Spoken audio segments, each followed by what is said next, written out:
देश में बढ़ सकती हैं गैस तेल की कीमतें। रूस ने अचानक बढ़ा दिया पेट्रोलियम प्राइस। देश की अर्थव्यवस्था को लगा तगड़ा झटका। दोस्तों, जब से रूस यूक्रेन वॉर शुरू हुआ है, भारत को इससे आर्थिक फायदा ही हुआ है। सवाल उठता है कि युद्ध से भारत को फायदा क्यों हुआ है, जबकि पूरी दुनिया में आर्थिक संकट खड़ा हो गया है। तो दोस्तों, जब रूस यूक्रेन वॉर शुरू हुआ तो अमेरिका ने रूस पर आर्थिक प्रतिबंध लगा दिए थे, जिसकी वजह से दुनिया के तमाम देशों ने रूस से गैस तेल खरीदना बंद कर दिया था या कम कर दिया था। लेकिन इस वक्त में भारत ने रूस से तेल गैस खरीदना बढ़ा दिया। भारत ने अरब देशों से आयात बेहद कम कर दिया। इसकी वजह ये थी कि रूस भारत को बम्पर ऑफर दे रहा था, जिससे भारत को अपनी अर्थव्यवस्था को संभालने में मदद मिल रही थी। दोस्तों, दरअसल भारत ने इतिहास से ये सीखा है, क्योंकि ईरान के परमाणु कार्यक्रमों की वजह से जब अमेरिका ने ईरान पर प्रतिबंध लगाया तो भारत ने ईरान से तेल खरीदना बंद कर दिया, जबकि चीन ने तेल खरीदना जारी रखा, जिससे चीन को अपनी इकोनॉमी को मजबूत करने में मदद मिली और भारत को महंगाई का सामना करना पड़ा। दोस्तों, इसीलिए इस बार भारत ने लाख दबाव के बाद भी रूस से तेल खरीदना बंद नहीं किया, जिसका फायदा देश को हुआ है। लेकिन इसी बीच एक ऐसी खबर आई है जिससे देश की चिंता बढ़ गई है। देश में महंगाई बढ़ने की आशंका है, अर्थव्यवस्था को झटका लग सकता है। सवाल उठता है कि किस वजह से देश में महंगाई बढ़ने की आशंका है, अर्थव्यवस्था की चिंता देश को क्यों हो रही है। तो दोस्तों, पूरे मामले को गौर से समझने की जरूरत है, तो ध्यान से देखिए। सर्दियों से पहले आम आदमी की जेब पर पड़ा असर। रूस यूक्रेन वार थमने तक नहीं सुधरेंगे हालात। दोस्तों, गाड़ियों में उपयोग की जाने वाली सीएनजी और रसोई में इस्तेमाल होने वाली पीएनजी फिर महंगी हो सकती है। इन गैसों के आयात का खर्च बढ़ने के चलते सरकार दाम बढ़ाने पर विचार कर सकती है। भारत को अभी महंगी गैस का आयात करना पड़ रहा है, जिससे नेचुरल गैसों के दाम पर बड़ा खर्च हो रहा है। इस खर्च को पाटने के लिए घरेलू स्तर पर सीएनजी और पीएनजी के दाम में वृद्धि हो सकती है।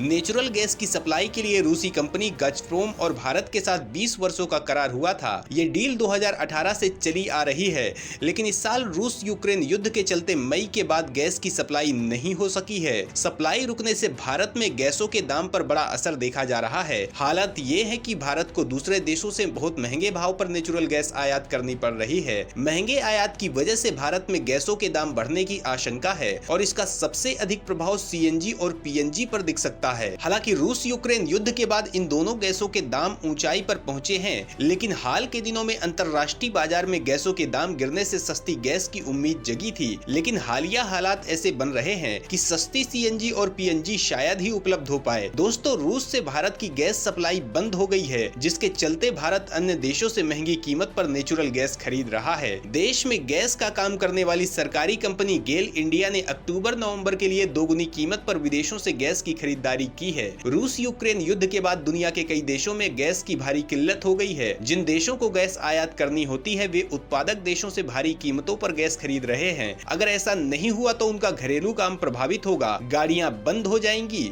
रसोई में खाना नहीं बन पाएगा और यहाँ तक कि कल कारखाने भी बंद हो सकते हैं। सवाल उठता है कि गैस की कीमतें बढ़ने के पीछे असल मामला क्या है। तो दोस्तों, भारत में अगस्त में खुदरा महंगाई बढ़कर 7% पर पहुँच गई है, जिसमें एक बड़ा रोल गैस की बढ़ती कीमतों का भी है। गैसों की सप्लाई कब तक सामान्य होगी कहा नहीं जा सकता, क्योंकि रूस यूक्रेन युद्ध रुकने तक यही स्थिति बनी रहेगी। गेल इंडिया ने अक्टूबर-नवंबर के लिए गैसों की कीमत $40 प्रति मिलियन ब्रिटिश थर्मल यूनिट तक चुकाया है। ये सप्लाई दुनिया के सबसे महंगे कार्गो में से एक है। रूसी कंपनी गाज़प्रोम के साथ 20 साल के लिए गैस सप्लाई का करार हुआ था, लेकिन जो कंपनी इस सप्लाई को देखती है वह जर्मनी के हाथों चली गई है। ये नई कंपनी रूस के यमाल क्षेत्र से गैस की सप्लाई नहीं कर पा रही है, क्योंकि रूस और जर्मनी के बीच समीकरण बिगड़े हुए हैं। ये कंपनी भारत के लिए गैस सप्लाई नहीं कर रही है, इससे भारत में स्थिति बिगड़ गई है। दोस्तों, इस तरह से यूरोप के बाद भारत में भी गैस की किल्लत होने वाली है। रूस यूक्रेन युद्ध का असर अब भारत पर भी पड़ सकता है। दोस्तों, सर्दियों में गैस के दाम बढ़ना बुरी खबर है, क्योंकि सर्दियों में इसका इस्तेमाल ज्यादा होता है। उधर रूस यूक्रेन के बीच हालात जस के तस बने हुए हैं। दोनों देश पूरे दमखम से युद्ध कर रहे हैं। यूक्रेन को हथियार देते देते नाटो की हालत ये हो गई है कि अब उसके पास हथियार नहीं बचे हैं। उनके पास खुद की रक्षा के लिए भी हथियार नहीं बचे हैं। ज्यादातर ज्यादातर नाटो देश अपनी रक्षा के लिए अमेरिका पर निर्भर रहते हैं, इसलिए वो हथियारों का ज्यादा स्टॉक नहीं रखते हैं। वहीं युद्ध में रूस का भी जबरदस्त नुकसान हुआ है, लेकिन रूस पीछे हटने को तैयार नहीं है।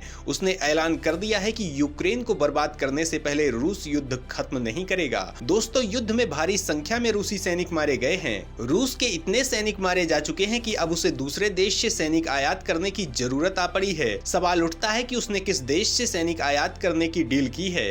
तो दोस्तों, पुतिन ने उत्तर कोरिया के तानाशाह किम जोंग से सैनिक आयात करने की डील की है। इसके बदले वो उत्तर कोरिया को गेहूं और तेल देने जा रहा है। दोस्तों, इस सब के बावजूद पुतिन ने जो कुछ कहा है उससे नाटो की नींद उड़ गई है। सवाल उठता है कि आखिर रूस ने ऐसा क्या कहा है, क्यों यूरोप में खलबली मची हुई है। तो दोस्तों, ये डिटेल आगे देखिए। रूस ने किया यूक्रेन को रौंदने का ऐलान, युद्ध खत्म होने के नहीं दिख रहे आसार। दोस्तों, रूस के राष्ट्रपति व्लादिमीर पुतिन ने कहा कि रूस अपने लक्ष्य को हासिल करने तक यूक्रेन में सैन्य कार्रवाई जारी रखेगा। इसके साथ ही पुतिन ने प्रतिबंधों के जरिए रूस को अलग थलग करने संबंधी पश्चिमी देशों का उपहास भी किया। दरअसल पुतिन बंदरगाह शहर व्लादिवोस्टोक में आर्थिक मंच की वार्षिक बैठक में शामिल हुए थे। यही उन्होंने अपनी बात रखी है। पुतिन ने कहा कि यूक्रेन में सेना भेजने के पीछे 8 साल की लड़ाई के बाद उस देश के पूर्वी क्षेत्र में नागरिकों की रक्षा करना मुख्य लक्ष्य था। उन्होंने ये भी कहा कि हम वो लोग नहीं जिन्होंने सैन्य कार्यवाही शुरू की, हम इसे खत्म करने की कोशिश कर रहे हैं। पुतिन ने कहा, हम इस अभियान में कुछ नहीं खो रहे हैं। वार्षिक बैठक में दिए भाषण में पुतिन ने पहले की तरह ही यूक्रेन में जारी लड़ाई के लिए युद्ध शब्द का एक बार भी इस्तेमाल नहीं किया। पुतिन ने अपने इस तर्क की पुष्टि भी की। उन्होंने यूक्रेन में सेना क्यों भेजी? उन्होंने कहा, यूक्रेन में रूस समर्थित अलगाववादी क्षेत्रों की रक्षा के लिए यूक्रेन में सेना भेजी, जिन्होंने साल 2014 में क्रीमिया के रूस के कब्जे के बाद संघर्ष में यूक्रेनी सेना से लड़ाई लड़ी। उन्होंने कहा, हमारी सारी कार्रवाई का मकसद डोनबास में रहने वाले लोगों की मदद करना है। ये हमारा कर्तव्य है और हम इस लक्ष्य को हासिल करके रहेंगे। उन्होंने कहा कि रूस ने पश्चिमी देशों के प्रतिबंधों का सामना करते हुए अपनी संप्रभुता को मजबूत किया है और उन्हें जवाब भी दिया है।